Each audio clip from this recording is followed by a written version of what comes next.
Assalamualaikum warahmatullahi wabarakatuh. Pada pembahasan kali ini, kita akan membahas mengenai case study konsolidasi pada akuisisi penuh pada nilai tercatat ekuitas. Sebelumnya, izinkan kami memperkenalkan diri dari kelompok 7. Saya Mahib Ahyas dengan NIM 235221271. Kemudian, Perkenalkan, nama saya Resto Hidayat dengan NIM 235221247. Perkenalkan, saya Satrio Rahmat Kinasih dengan NIM 235221256. Saya Laksito Adnan Probo Guritno dengan NIM 235221279. baik, di sini kita ada dua case study di mana akuisisi yang dilakukan PT Afaf ke PT Farfa. Yang case study pertama yaitu PT Afaf melakukan akuisisi atas seluruh saham yang dimiliki PT Farfa senilai 300 juta pada 1 Januari 2020. Ketika nilai buku ekuitas PT Farfa sama dengan nilai wajarnya yakni 300 juta rupiah. PT Afaf menggunakan metode ekuitas untuk mencatat investasinya. Nah, neraca saldo PT Afaf dan PT Farfa per 31 Desember 2020 adalah sebagai berikut. Di sini sudah diketahui terkait kas piutang persediaan investasi pada PT Farfa, kemudian tanah, bangunan dan peralatan, beban pokok penjualan, beban penyusutan, beban administrasi dan penjualan, dividen, akumulasi penyusutan, utang usaha, utang obligasi, saham biasa, saldo laba, penjualan, dan bagian laba dari PT Farfa. Di sini sudah terlihat jelas di dalam tampilan terkait case study yang pertama yaitu di tahun 2020. Kemudian case study yang kedua di tahun 2021. Terkait nilai bukunya sama ya, yaitu 300 juta rupiah atau nilai wajarnya sebesar 300 juta rupiah pada 1 Januari 2021. Nah, dari dua soal tersebut, kita diminta yang pertama membuat ayat jurnal pada buku PT Afaf untuk akuisisi PT Farfa pada tanggal 1 Januari 2020 dan jurnal terkait investasi pada PT Farfa selama tahun 2020. Kemudian, yang kedua, membuat ayat jurnal terkait investasi pada PT Farfa selama tahun 2020.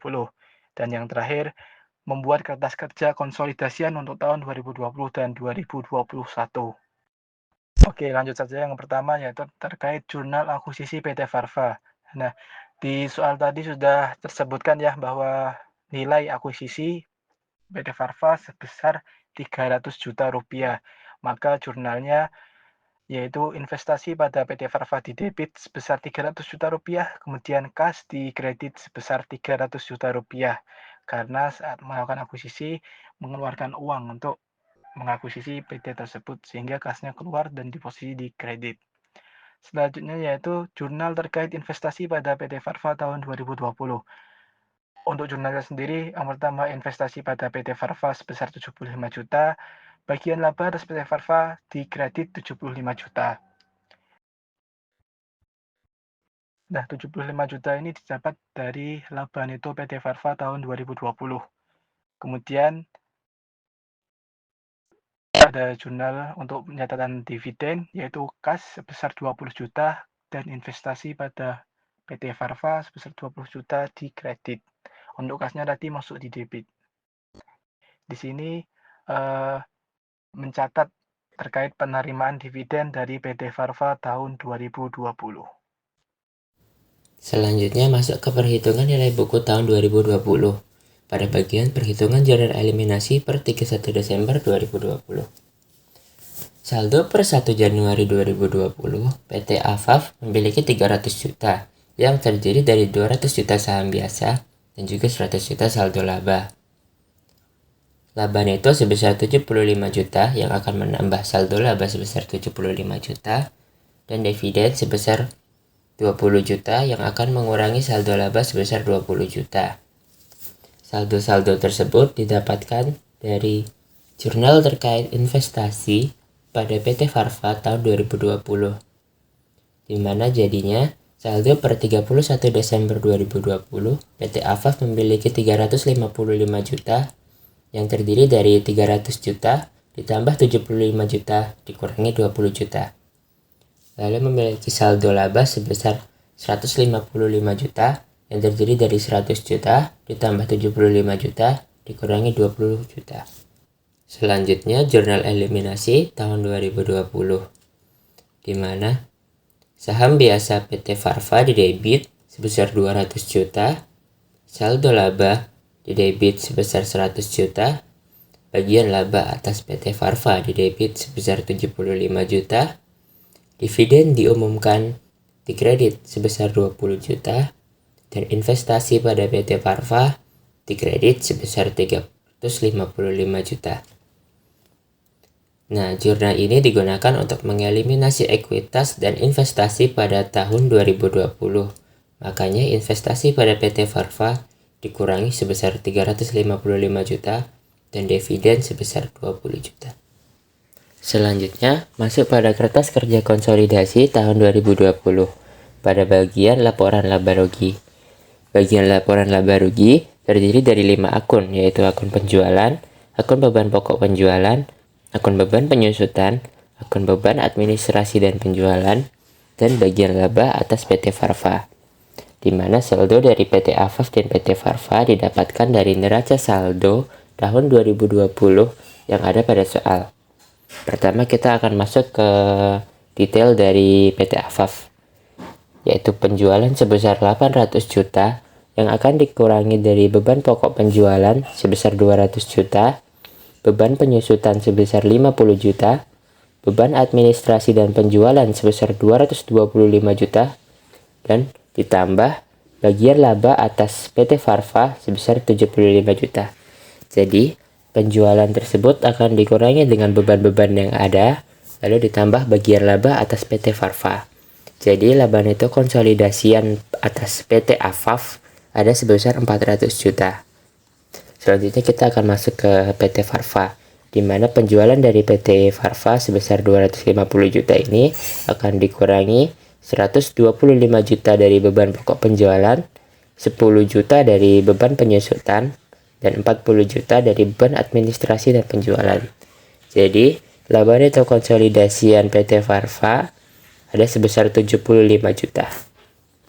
Selanjutnya, masuk ke konsolidasian dari setiap akun antara PT Afaf dan PT Farva, di mana penjualan dari PT Afaf sebesar 800 juta akan ditambah dari PT Farva sebesar 250 juta. Jadi, konsolidasiannya akan sebesar 1 miliar 50 juta. Selanjutnya pada akun beban pokok penjualan di mana PT Afaf memiliki 200 juta akan ditambah dari PT Farva sebesar 125 juta. Jadi konsolidasiannya sebesar 325 juta.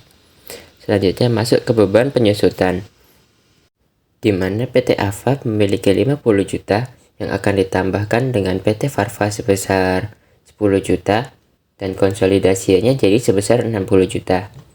Selanjutnya ada beban administrasi dan penjualan di mana PT Afaf memiliki saldo sebesar 225 juta yang akan ditambah dari PT Farva sebesar 40 juta. Jadi konsolidasiannya sebesar 265 juta.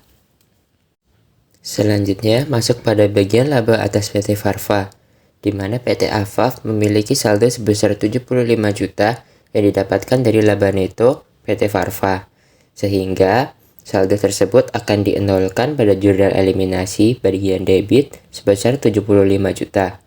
Sehingga saldo bagian laba atas PT Farva konsolidasian akan sebesar 0. Selanjutnya masuk ke laba neto konsolidasian, di mana 1 miliar 50 juta dari penjualan akan dikurangi 325 juta dari beban pokok penjualan, 60 juta dari beban penyusutan, 265 juta dari beban administrasi dan penjualan. Jadi totalnya laba neto konsolidasian sebesar 400 juta.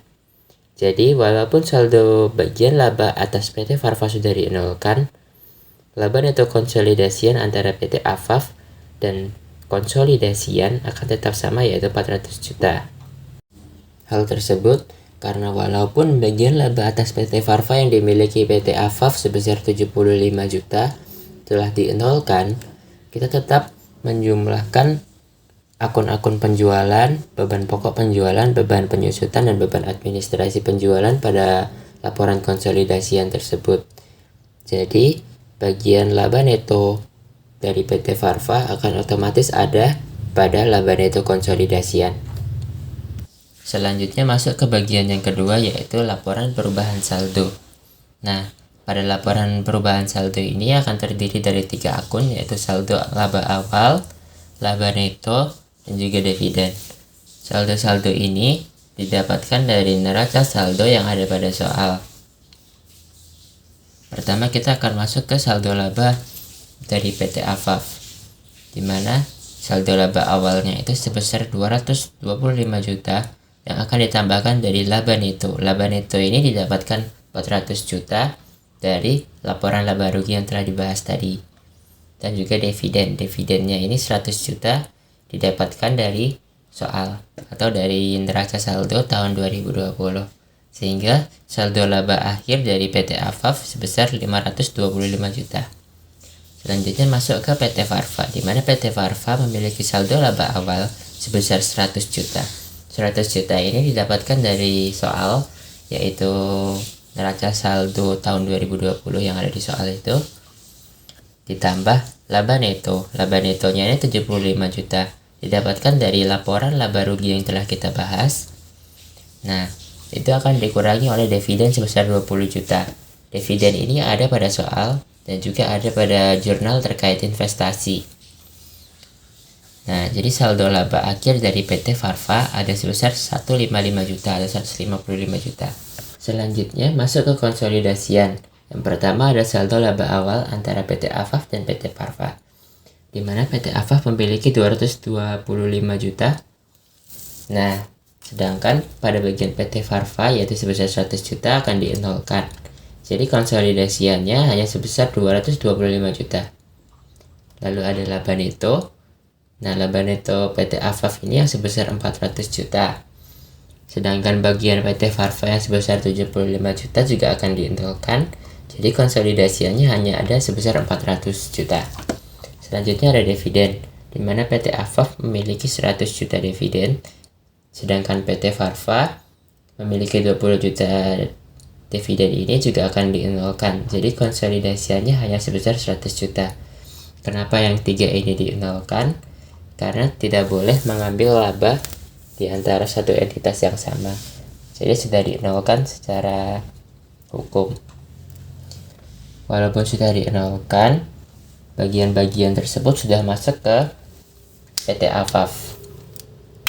Jadi konsolidasiannya pada saldo laba akhir ada sebesar 525 juta. Baik, yang selanjutnya yaitu laporan posisi keuangan pada kertas kerja konsolidasi di tahun 2020. Yang pertama ada akun kas di PT AFAF sendiri itu 130 juta rupiah dan di PT Farva 80 juta rupiah dikonsolidasikan menjadi 210 juta rupiah. Di piutang PT AFAF itu 165 juta rupiah, di PT Farva 65 juta rupiah dan dikonsolidasikan menjadi 230 juta rupiah. Di persediaan PT AFAF 200 juta rupiah, PT Farva 75 juta rupiah dan dikonsolidasikan menjadi 275 juta rupiah. Di investasi pada PT Farva, PT AFAF itu sebesar 355 juta rupiah dan PT Farva tidak ada di jurnal eliminasi. Terdapat di kredit sebesar 355 juta rupiah dan total dikonsolidasikan di itu 0 atau tidak ada atau habis. Dan selanjutnya akun tanah di PT AFAF sendiri itu 200 juta rupiah, PT Farva 100 juta rupiah dan dikonsolidasikan menjadi 300 juta rupiah. Bangunan dan peralatan PT AFAF itu 700 juta rupiah, PT Farva 200 juta rupiah dan dikonsolidasi menjadi 900 juta rupiah. Di akumulasi penyusutan, PT AFAF itu dikurangin 450 juta rupiah dan PT Farva dikurangin 20 juta rupiah dan dikonsolidasikan menjadi 470 juta rupiah. Jadi total aset di PT Afaf itu menjadi 130 juta rupiah ditambah 165 juta rupiah ditambah 200 juta rupiah ditambah 355 juta rupiah ditambah 200 juta rupiah ditambah 700 juta rupiah dikurangin 450 juta rupiah, jadi totalnya 1 miliar 300 juta rupiah. Dan di PT Parfa yaitu 80 juta rupiah ditambah 65 juta rupiah ditambah 75 juta rupiah ditambah 100 juta rupiah ditambah 200 juta rupiah dan dikurangin 20 juta rupiah, jadi totalnya 500 juta rupiah. Di jurnal eliminasi di kredit itu 355 juta rupiah. Jadi total konsolidasi yaitu 210 juta rupiah ditambah 230 juta rupiah ditambah 275 juta rupiah ditambah 300 juta rupiah ditambah 900 juta rupiah dikurangin 470 juta rupiah, jadi totalnya 1 miliar 445 juta rupiah. Lalu pada utang usaha, PT Afaf 75 juta rupiah, PT Parfa 60 juta rupiah, dikonsolidasi menjadi 135 juta rupiah. Utang obligasi PT Afaf 200 juta rupiah, PT Parfa 85 juta rupiah, dikonsolidasi menjadi 285 juta rupiah. Saham biasa PT Afaf 500 juta rupiah, PT Parfa 200 juta rupiah. Di jurnal eliminasi debitnya 200 juta rupiah dikonsolidasikan menjadi 500 juta rupiah. Lalu di saldo laba dari atas itu PT Afaf sebesar 525 juta rupiah dan PT Parfa 155 juta rupiah. Di jurnal eliminasi debitnya yaitu sebesar 175 juta rupiah dan di kredit 20 juta rupiah, jadi dikonsolidasikan menjadi 525 juta rupiah. Total liabilitas dan ekuitas di PT Afaf yaitu 75 juta rupiah ditambah 200 juta rupiah ditambah 500 juta rupiah ditambah 525 juta rupiah, jadi totalnya 1 miliar 300 juta rupiah. Di PT Parfa 60 juta rupiah ditambah 85 juta rupiah ditambah 200 juta rupiah ditambah 155 juta rupiah, jadi totalnya 500 juta rupiah. Di jurnal eliminasi saham biasanya tadi kan di debit 200 juta rupiah dan saldo labanya di debit 175 juta rupiah, jadi totalnya 375 juta rupiah. Dan di kredit itu sebesar saldo labanya 20 juta rupiah, jadi totalnya 20 juta rupiah. Total konsolidasi yaitu 135 juta rupiah ditambah 285 juta rupiah ditambah 500 juta rupiah ditambah 525 juta rupiah, jadi totalnya 1 miliar 445 juta rupiah. Yang selanjutnya yaitu jurnal terkait investasi pada PT Parfa di tahun 2021, yaitu jurnalnya investasi pada PT Parfa sebesar 80 juta rupiah itu di debit dan bagian laba atas PT Parfa sebesar 80 juta rupiah itu di kredit. Nah, jurnal ini untuk mengakui laba neto PT Parfa tahun 2021. Lalu yang selanjutnya, kas di debit sebesar 30 juta rupiah, investasi pada PT Parfa sebesar 30 juta rupiah di kredit. Jurnal ini untuk mencatat penerimaan dividen dari PT Parfa tahun 2021. Lalu perhitungan nilai buku tahun 2021. Saldo awal di tanggal 1 Januari 2021, PT Afaf mencatat sebesar 355 juta rupiah dan saham biasa dicatat sebesar 200 juta rupiah, jadi saldo laba sebesar 155 juta rupiah. Laba neto pada PT Afaf sebesar 80 juta rupiah dan saldo labanya sebesar 80 juta rupiah.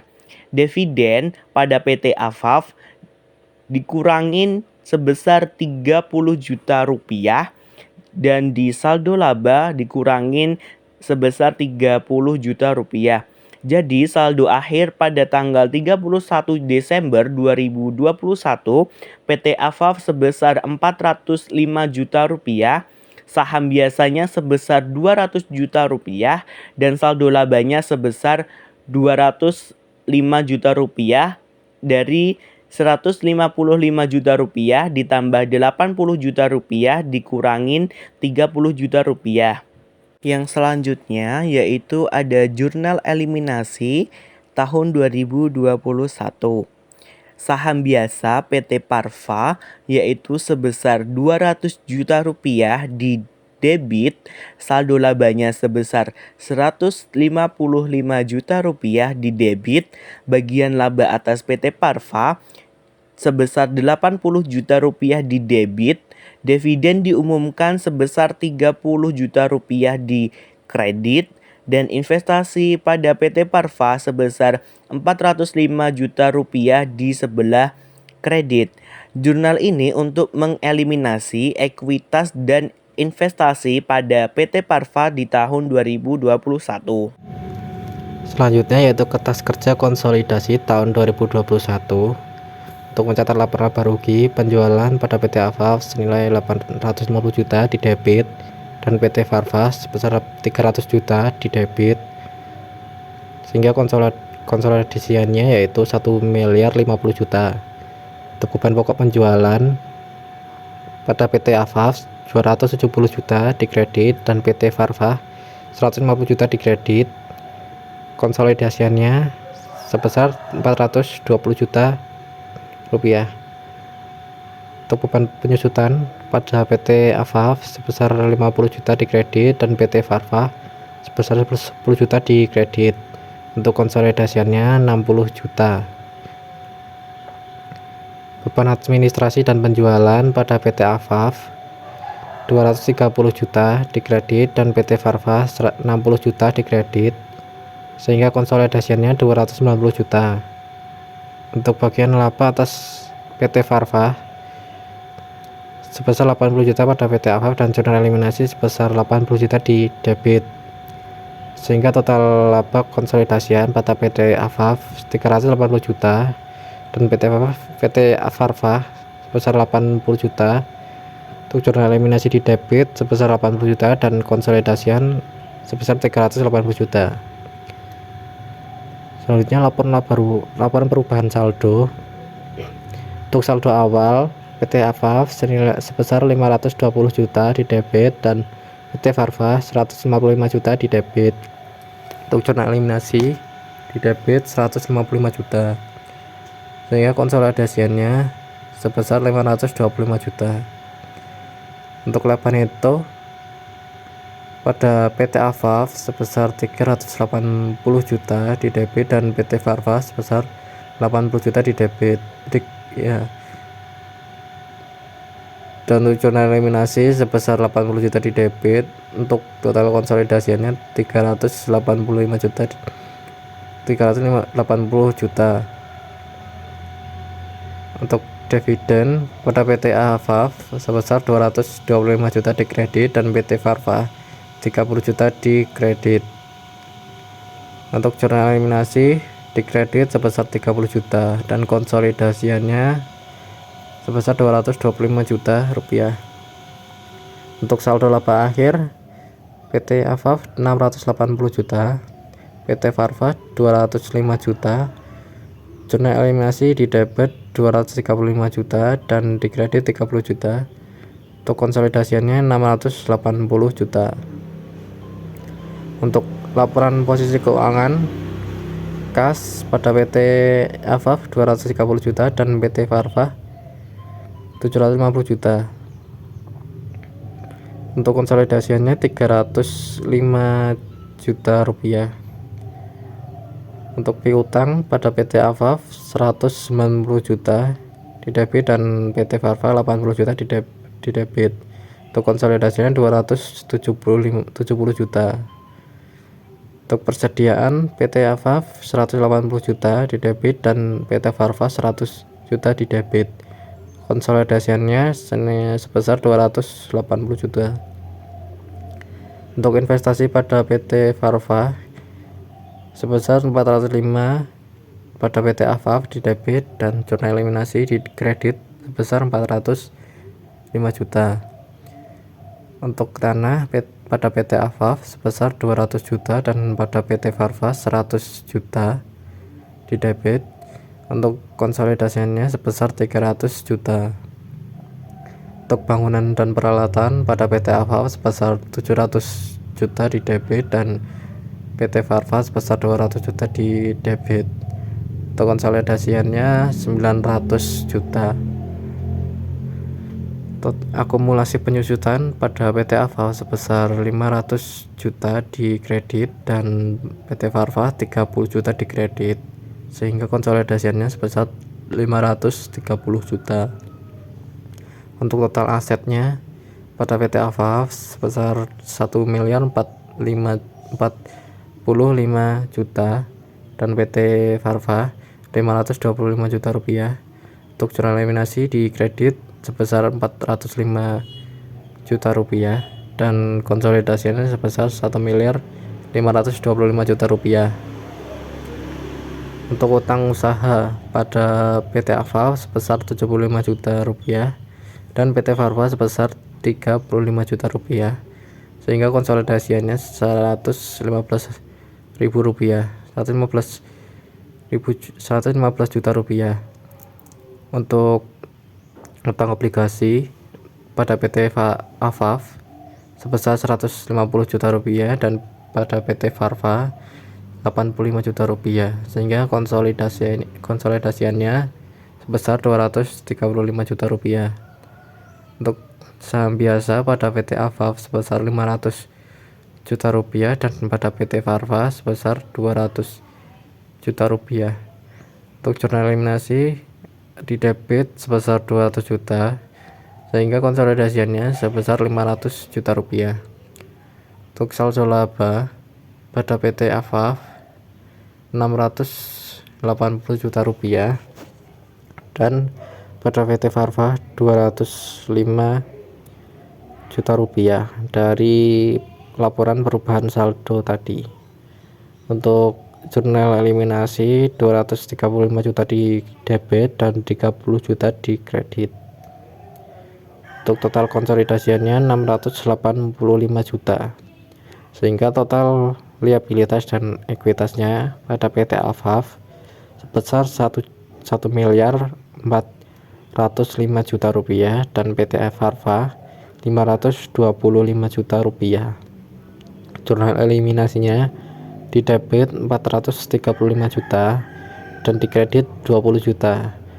Untuk total konsolidasiannya sebesar 1.525 juta rupiah.